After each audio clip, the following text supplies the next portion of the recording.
예수님은 교회 안에 있는 죄의 문제, 그것을 우리가 어떻게 다루어야 하는지 가르쳐주고 계십니다.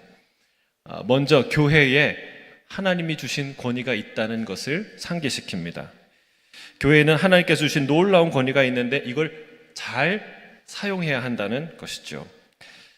사실 교회가 이 문제, 이 권위 문제 때문에 세상으로부터 부정적인 평가를 받을 때가 참 많이 있습니다. 이 교회 안에서요, 하늘로부터 위임받은 이 권위로 서로를 비판하고 정죄하고 하기 때문에 이 싸움이 보통 싸움이 아니죠. 싸우고 다투고 갈라지고 다시 안 보고 이런 일들이 일어납니다. 여러분, 우리는 물론 이단과는 분명히 갈라서야 합니다. 갈라서야 합니다. 그러나 같은 복음주의 교단 안에서 서로를 이단처럼 대하는 얼굴을 다시 보지 않는 그런 갈등을 볼 때가 참 많습니다. 같은 성도들을 마치 이단 대하듯 하며 다시는 얼굴 못 보는 사이가 되는데 그래서는 안 된다는 거예요. 바울과 바나바가 서로 심하게 다퉜지요. 심하게 다퉜는데 다시 얼굴 안 보이는 사이가 됐을까요?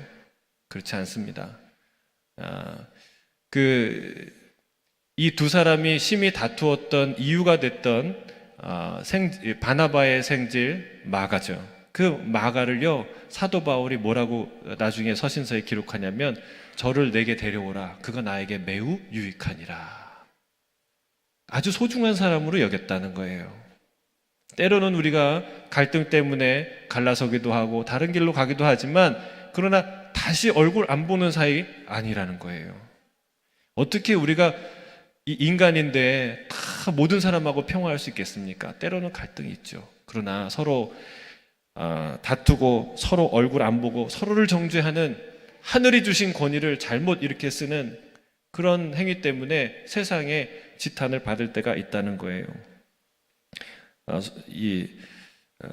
시중에 이런 말이 있죠. 선무당이 사람 잡는다, 이런 말이 있어요. 지난주에 제가 의료 수준이 낮은 나라에서 암을 발견하면 어떻게 한다고 그랬어요?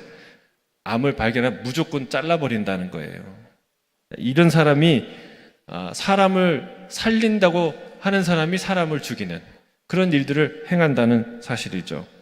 여러분, 물론 암을 발견하는 것도 어려운 일이고 암을 잘라내는 것도 쉬운 일이 아니에요. 결코 쉬운 일이 아니에요. 그러나 그 사람의 생명과 삶의 질을 최대한 높이겠다, 그 사람을 살리겠다라는 각오를 하면 그때부터는요 정말 복잡하고 어려워집니다. 그 전과 비교할 수 없는 고도의 의학 지식이 필요하고 복잡한 진료와 치료 과정들이 시작되는 것이죠. 전보다 훨씬 더 많은 노력과 기술이 필요한 거예요. 예수님이 오늘 이런 부분에 대해서 말하고 있어요. 누군가를 정죄하는 건 쉬운데 그를 살려내는 건 쉽지 않다.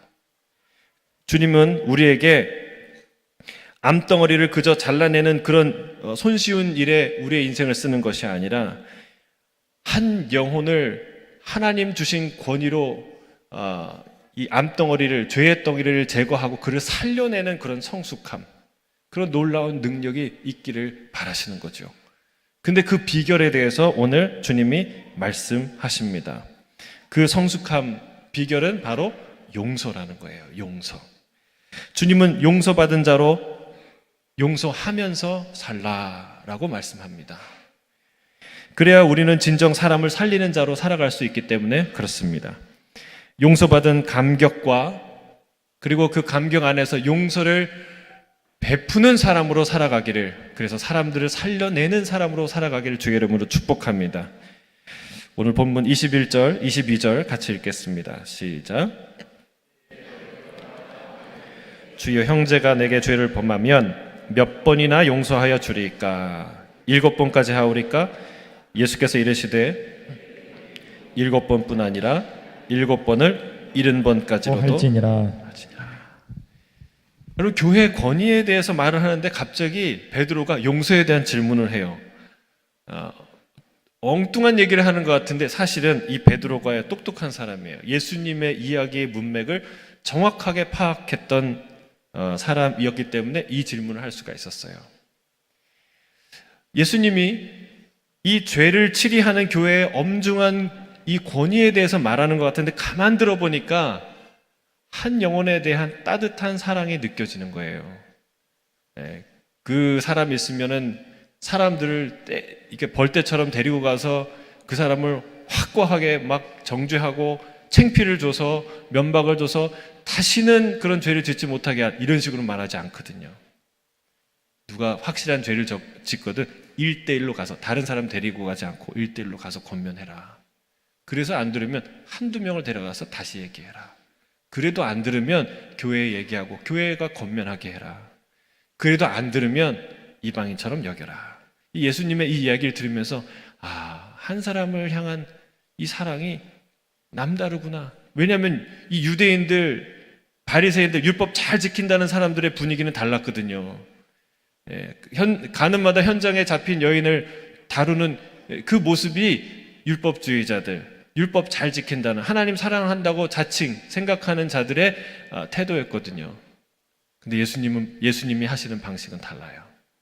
그러니까 이 베드로가 그러니까 어렴풋하게 감이 온 거예요. 그렇구나. 용서가 필요하겠구나. 이런 생각을 한 거죠.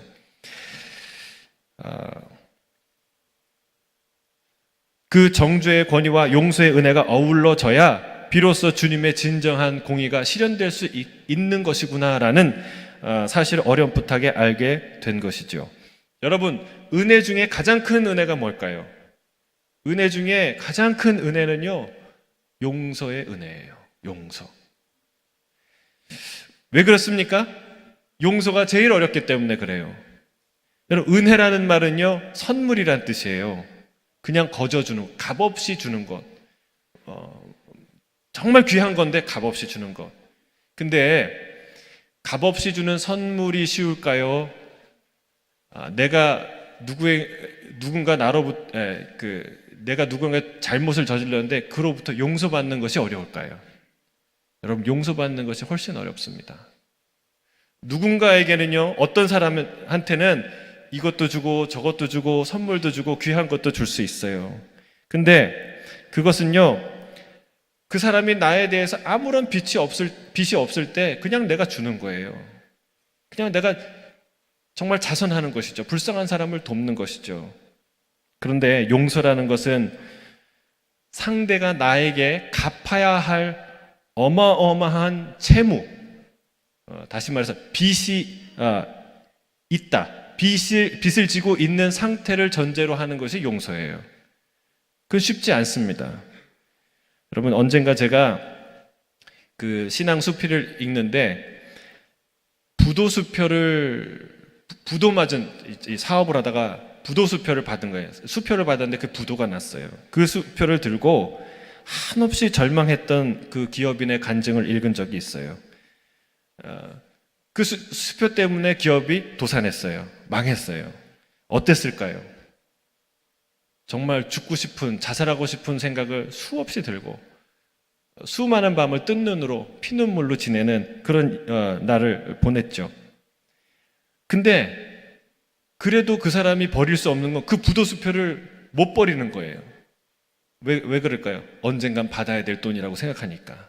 이건 내가 꼭 받아내야 될 돈이고, 이 돈 있어야 내가 산다, 이 돈 있어야 내가 재기한다, 이런 생각을 했기 때문에 그 부도수표를 날마다 붙들고 울면서 그 시간을 보냈던 것이죠. 그런데 그가 예수님을 깊이 만나고 나서, 주님이 살아계신 하나님의 은혜를 경험하고 나서 어느 날 그가 부도수표를 찢습니다.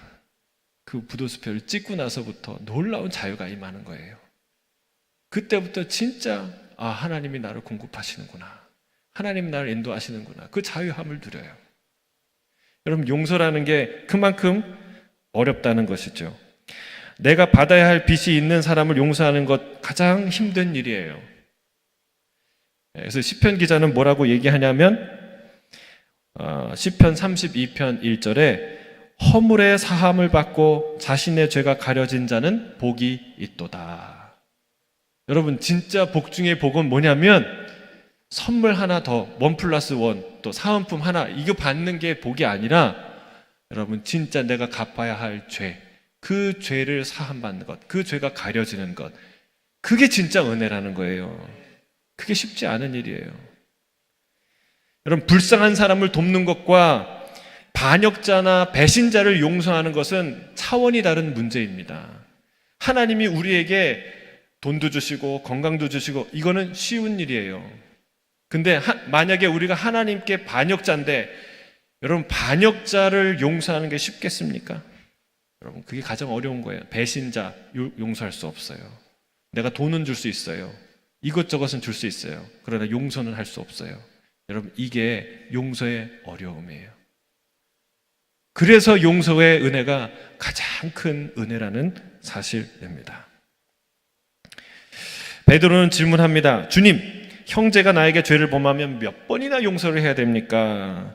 7번 정도면 되겠습니까? 여러분, 7번이 적은 숫자입니까? 많은 숫자입니까? 엄청나게 많은 숫자예요. 여러분, 3번 정도 용서해 본 분 계세요? 네?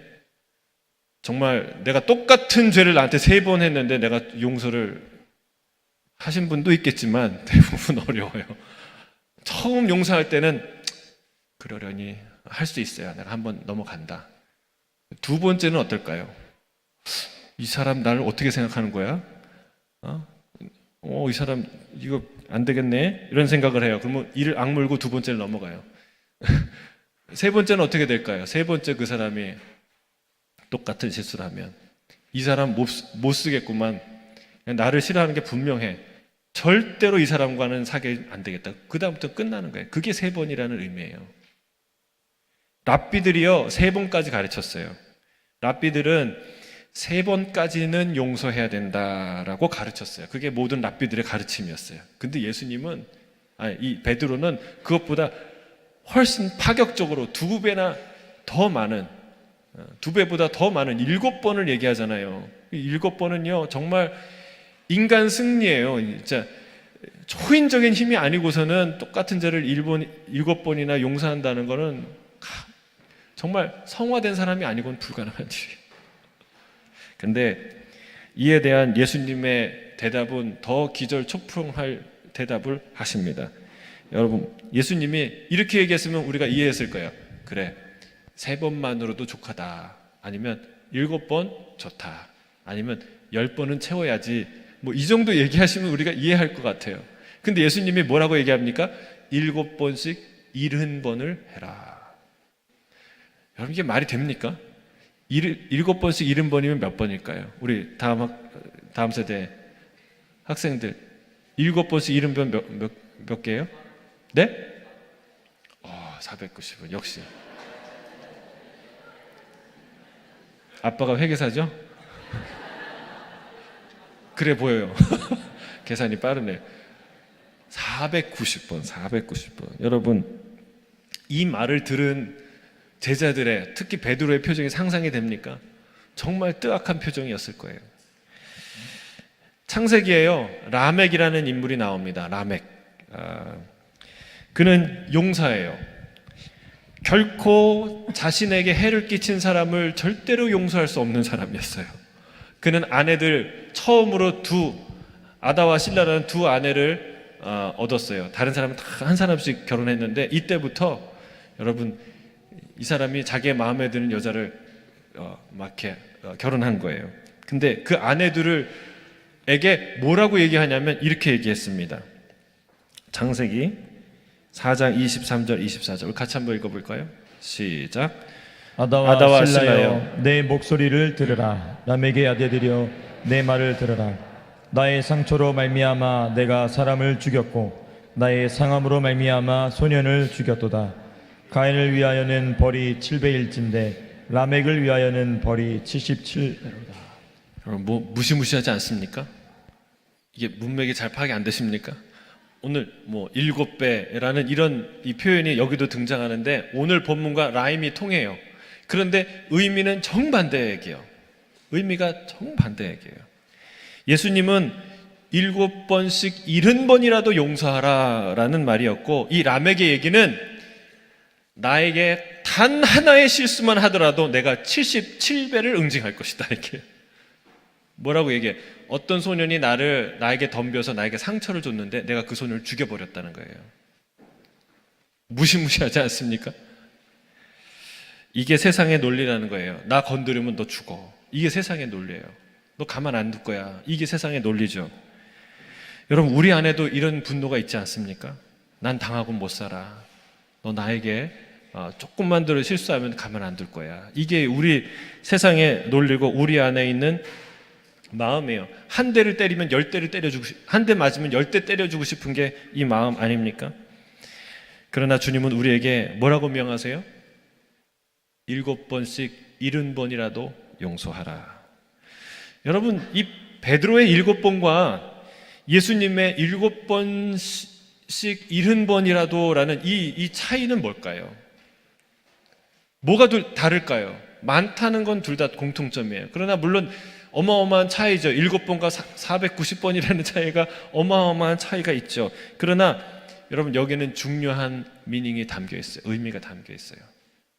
7번이라는 건 셀 수 있는 수라는 것이고, 7번씩 70번이라는 것은 셀 수 없는 수라는 뜻이에요.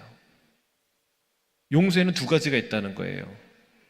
셀 수 있는 용서와 셀 수 없는 용서, 세지 않는 용서.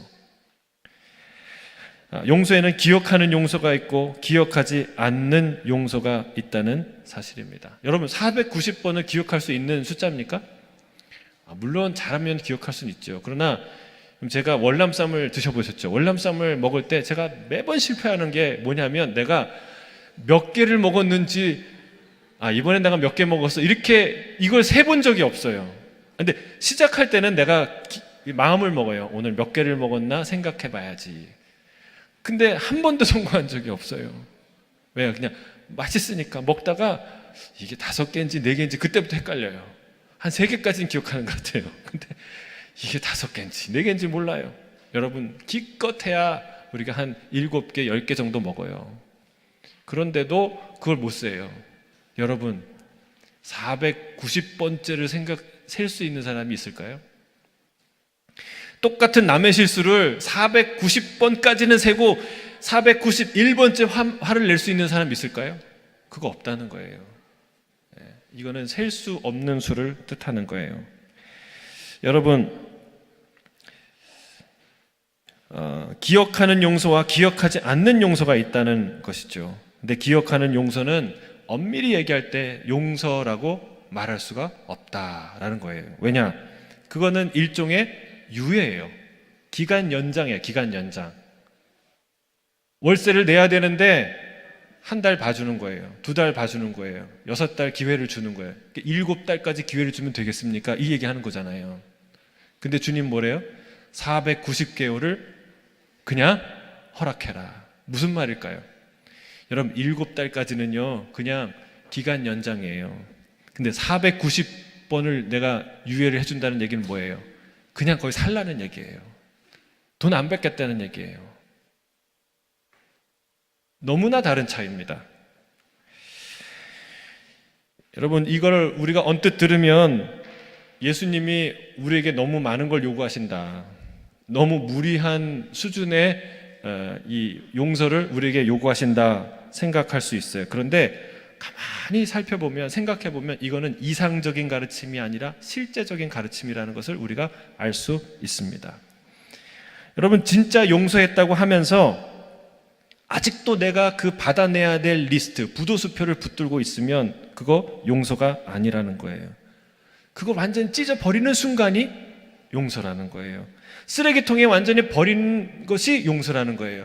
용서했다고 하면서 이 원망의 돌을 이 오른손에 가득 쥐고 잠깐 내리고 있는 거, 이거 용서가 아니라는 거예요. 이거 내려놔야 된다는 거예요. 던져버려야 된다는 거예요. 쓰레기통에 완전히 던져버려야 그게 용서다라고 말합니다. 여러분, 우리가 진짜 이렇게 용서하는 존재가 있어요. 누굴 이렇게 용서할까요? 가족이에요. 가족은요, 이렇게 용서합니다. 딱 이렇게 용서해요. 아이가요, 성장할 때 엄마와의 약속을 몇 번 어길까요? 네? 세보신 분 계세요? 여러분은 엄마와의 약속을 몇 번 어겼다고 생각하십니까? 한 번? 한 번도 없다고 생각을. 정말 양심이 있으면 어마어마하게 어기죠. 부모의 지시와 권면을 수시로 어깁니다. 그래서 부모님들 혈압 올라갈 때가 굉장히 많습니다. 그런데 그 시간을 지나고 나면 우리 아들처럼 착한 아이가 없고 우리 딸처럼 착한 사람이 없어요. 그냥 하나도 속 안 새기고 자란 것 같아. 진짜 그랬을까요? 아니에요. 그렇지 않습니다. 잊어버린 거예요.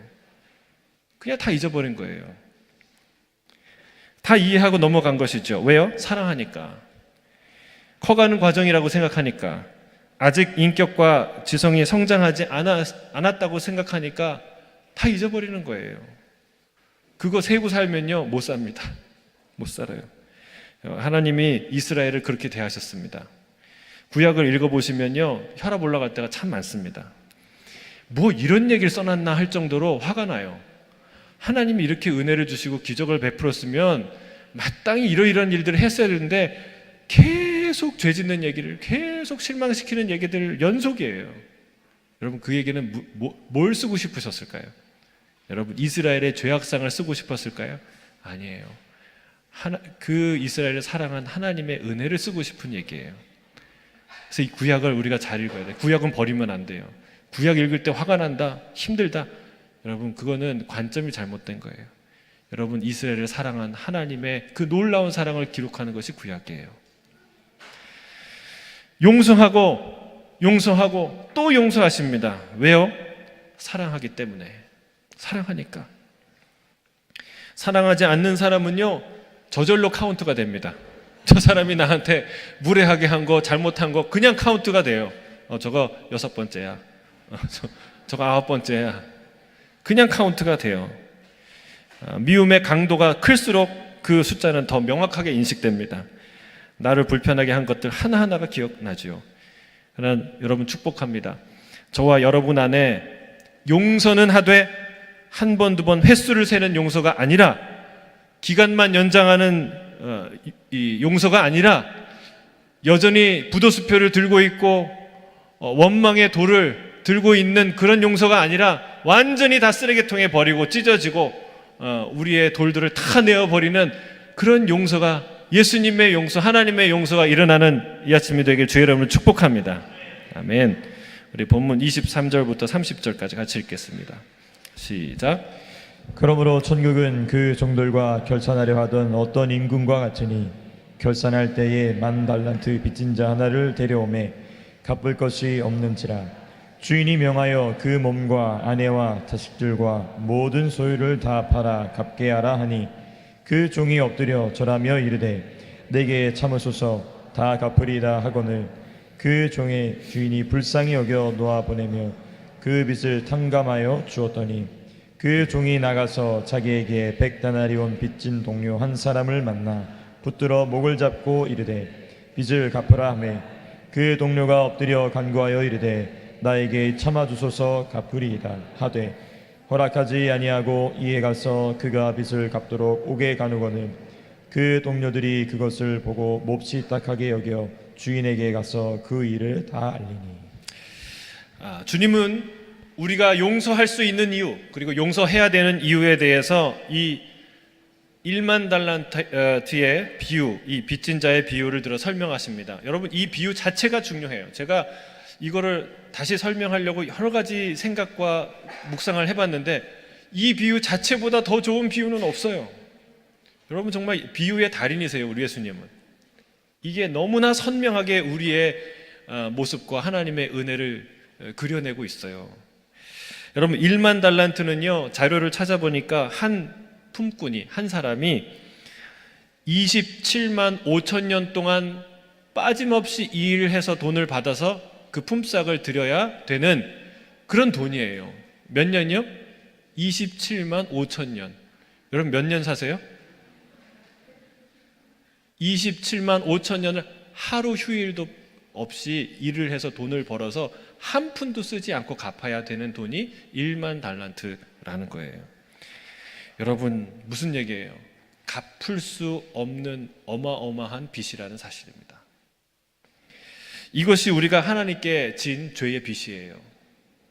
여러분, 이 얘기를 잘 들으세요. 이게 우리가 하나님 앞에 진 죄의 빚의 값이라는 거예요. 여러분, 인정이 되십니까? 인정이 되세요? 여러분, 어떻게 인정이 될까요?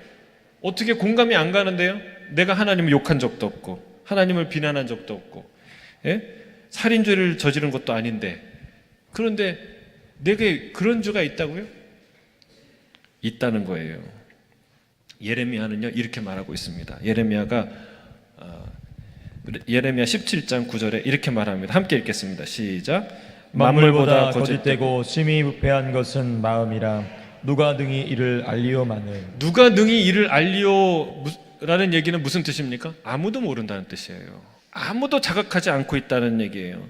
우리가 얼마나 더러운 죄로 우리의 마음과 영혼이 오염되어 있는지, 우리가 얼마나 더럽고 흉측한 존재인지를 스스로 깨닫지 못한다는 사실입니다. 여러분, 깨닫고 있습니까? 성경에서 얘기하니까, 우리가 신학적 교육을 받으니까, 교회 오래 다니니까 우리가 죄인이라는 것을 들어서 알죠. 근데 여러분, 진짜 내가 이런 더러운 죄인이라는 사실을 알면 우리가 가만히 여기서 예배 못 드려요. 만약에 여러분 얼굴에 이렇게 검은 숯이 얼굴에 묻었어요. 그럼 여러분 어떻게 하시겠어요? 지금 아마 예배 중하라도 나가서 씻고 올 거예요. 근데 이 검은 숯이 묻은 정도가 아니라 만물보다, 세상에 있는 여러분이 생각하고 냄새나고 썩고 더러운 것도 상상해 보세요. 그거보다 더 더러운 것으로 내 몸이 덕지덕지 묻어 있어요. 그럼 여러분 어떻게 하시겠습니까? 제가 대학생 시절 때 지하철 1호선을 탄 적이 있는데요, 거길 탔는데 무슨 냄새가 나요. 새우젓 냄새예요. 참 고약하다. 왜 이런 냄새가 이 지하철에 공공의 장소에서 날까? 근데 가만히 보니까 할머니들이 계시고 무슨 뭐 진보다리를 막 이고지고 계세요. 그래서 누가 새우젓을 이제 갖고 타셨나 보다 했어요. 이제 근데 목적지에 딱 도달해서 제가 내렸죠. 내렸는데도 냄새가 계속 나는 거예요. 그래서 이게 얼마나 냄새가 지독하면 여기까지 날까? 그래서 계속 걸었어요. 계속 걸었는데 계속 나는 거예요. 그래서 혹시 내 옷에서 나는 건 아닐까? 아니나 다를까 이렇게 엉덩이에서 이렇게 딱 하니까 그 원인 모를 액체가 바로 제 엉덩이에 묻은 거예요. 제가 어떻게 했겠습니까? 그때 그 당황스러움은 제가 누굴 만나러 가는 중이었거든요. 화장실을 어디 공중 화장실 찾아가서 막 휴지로 닦기 시작했어요. 문을 잠그고, 이게 안 되더라고요. 안 되죠. 냄새가 이렇게 배는데 결국은 문을 잠그고, 아무도 없을 때 문을 잠그고 바지를 벗어서 세면대에서 거의 그 빨래 수준으로 닦아가지고, 다시 짜가지고 입어가지고 결국은 약속은 못 가고 집으로 돌아왔던 그런 기억이 있어요. 여러분 상상을 해보세요. 우리의 마음과 우리의 옷에, 우리의 육체에 만물보다 더 더럽고 부패한 냄새나는 것이 묻어있다 생각하면 여러분 여기 앉아있을 수 있습니까? 아무도 못 앉아있을 거예요.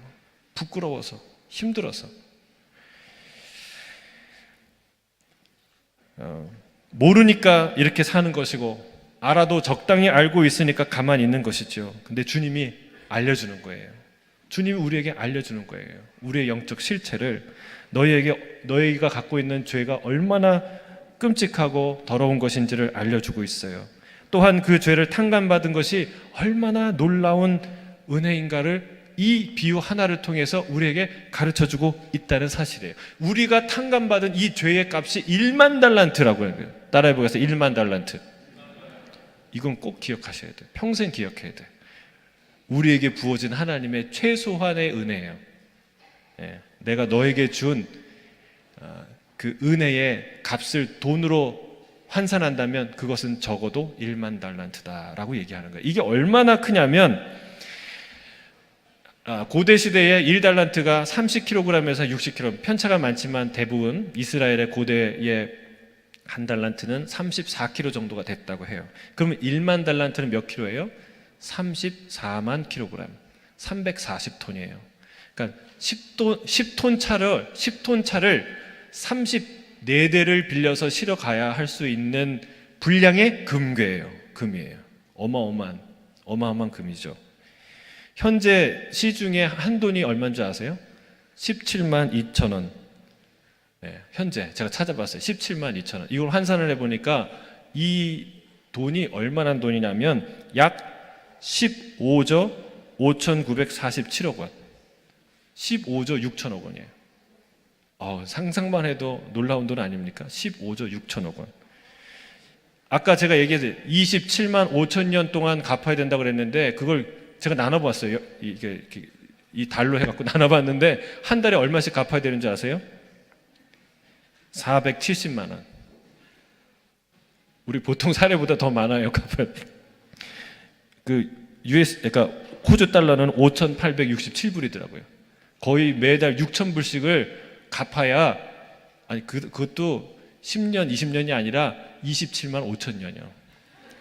27만 5천 년을 6,000불을 매달 갚아야 갚을 수 있는 돈이 1만 달란트라는 거예요.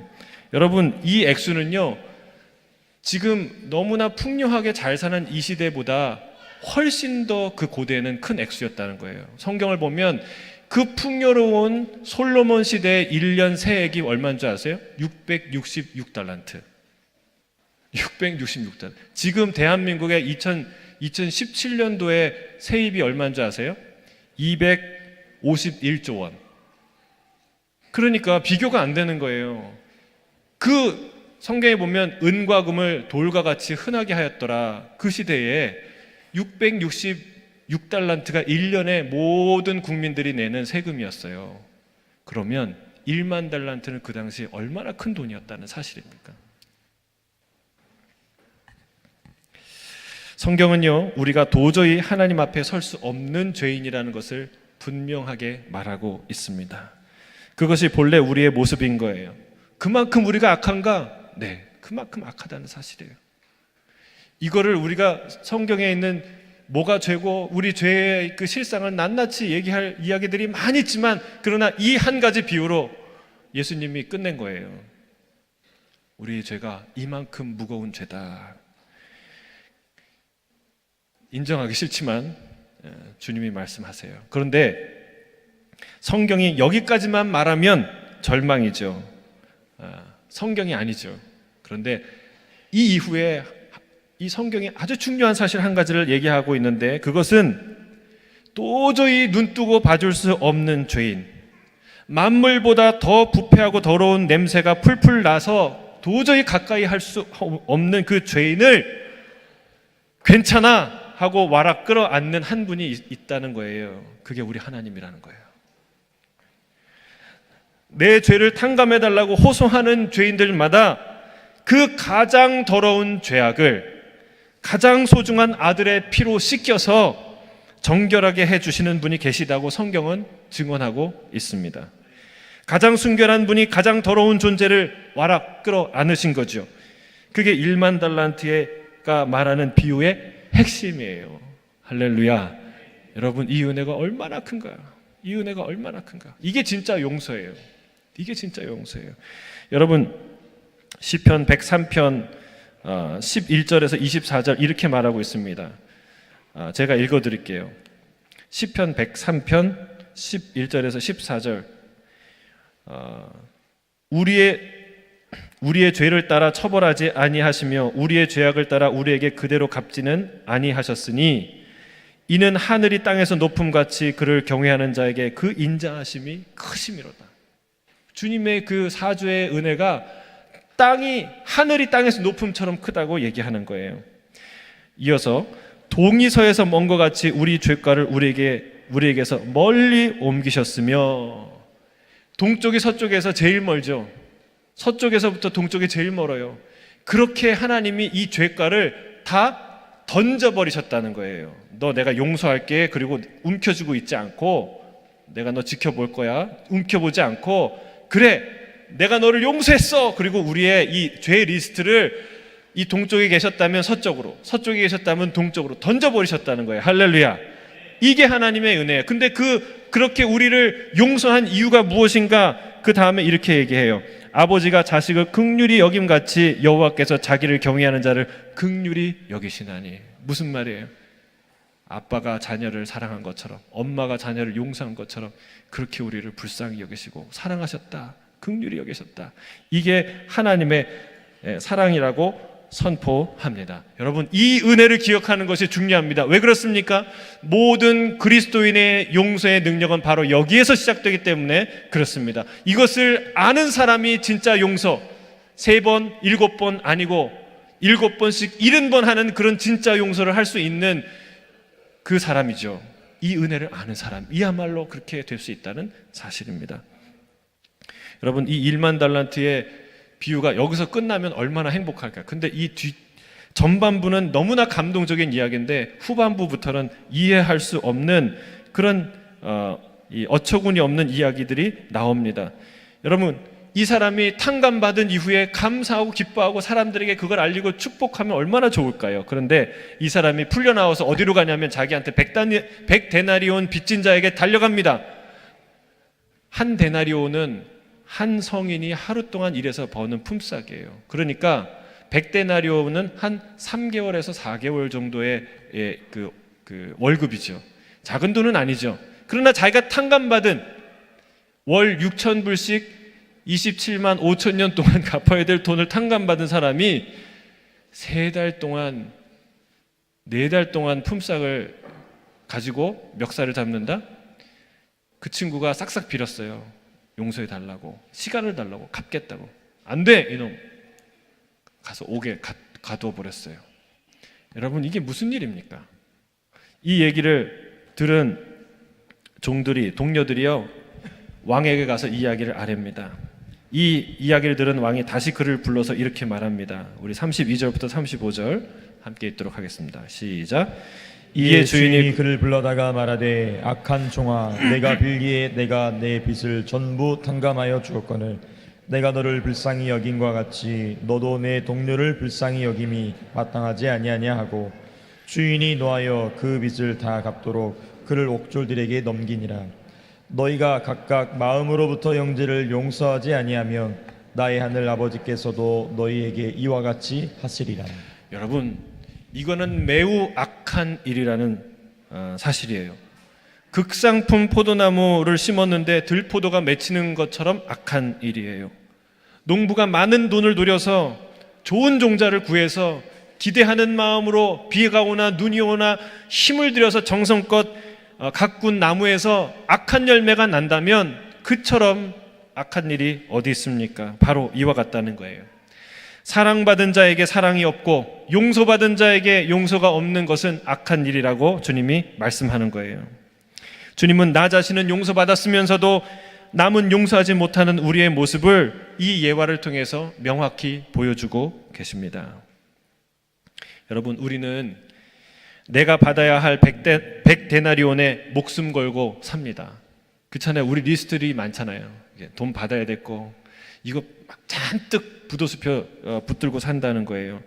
받아야 할 것을 못 받으면 잠이 안 오죠. 제가 얼마 전에 한 비즈니스 하는 분하고 이 이야기를 했는데 그분이 오랫동안 동업을 했대요. 근데 이 동업을 하면 50% 수익을 받아야 되잖아요.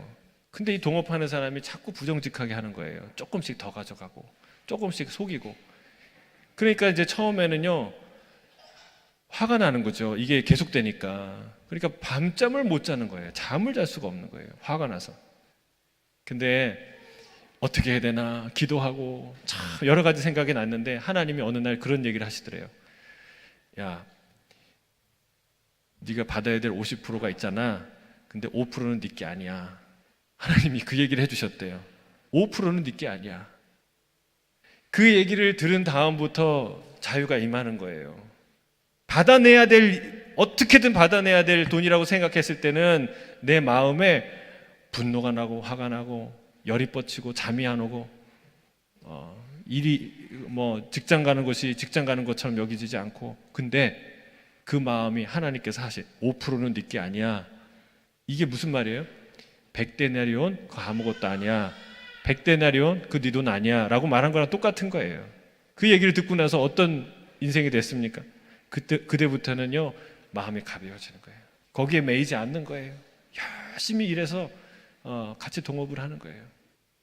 여러분, 우리는 우리가 받아내야 될 100데나리온에 목숨 걸고 사는 인생이 아니라, 우리가 받은 1만 달란트, 매달 6,000불씩 꼬박꼬박 27만 5천 년 동안 내야 될 그 놀라운 액수를 하나님이 탕감해 주셨다는 이 놀라운 사실을 붙들고 거기에 목숨 걸고 살아야 될 줄로 믿습니다. 여러분, 하나님, 그리고 그 놀라운 은혜를 주신 하나님은요, 거기에 멈추시는 분이 아니에요. 한번 용서하고 끝나는 분이 아니라 그보다 더한 사랑을 계속해서 우리에게 쏟아 부으시는 분이에요. 그 친밀하신 그 하나님을 날마다 경험한, 그 놀라운 무한한 사랑을 경험하는 사람만이 여러분, 우리가 비로소 용서하며 살 수 있다는 사실입니다. 여러분, 용서받은 자로 사시길 주의 이름 축복합니다. 용서받은 은혜로 사는 저와 여러분이 되시기를 주의 이름으로 축복합니다.